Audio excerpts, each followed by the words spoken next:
J'ai toujours lu le scénario, oui. Pour moi, c'est très important la lecture parce que moi, j'ai vraiment des idées en lisant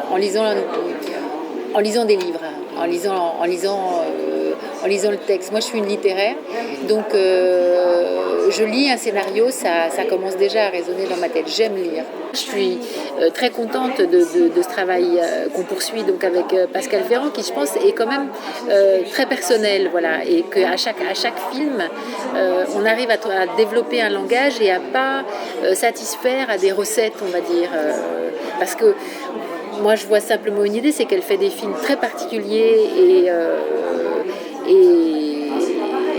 très peu conventionnels. Et je ne vois pas pourquoi moi j'écrirais une musique conventionnelle ou qu'elle utiliserait ma musique de manière conventionnelle.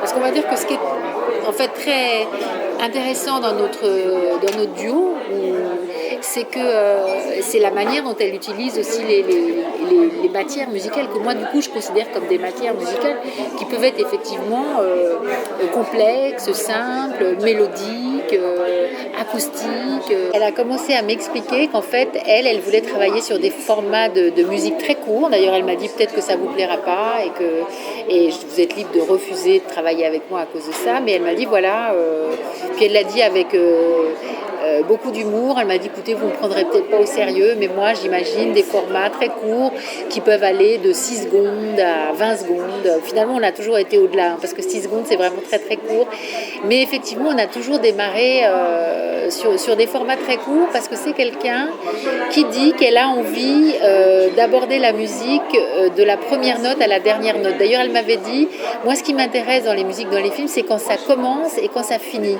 plus que le discours de la musique en lui-même. On travaille sur l'idée que la musique doit faire naître quelque chose, une émotion, un visage, un mot, jamais être en commentaire, jamais être en soutien et être libre en fait, donner un espace libre au son et trouver partout un positionnement et une couleur. On travaille chacun ensemble, chacun dans son coin. C'est-à-dire que je vais dire que on travaille ensemble parce que moi je suis toute oreille et elle est aussi toute dynamique quand je suis là.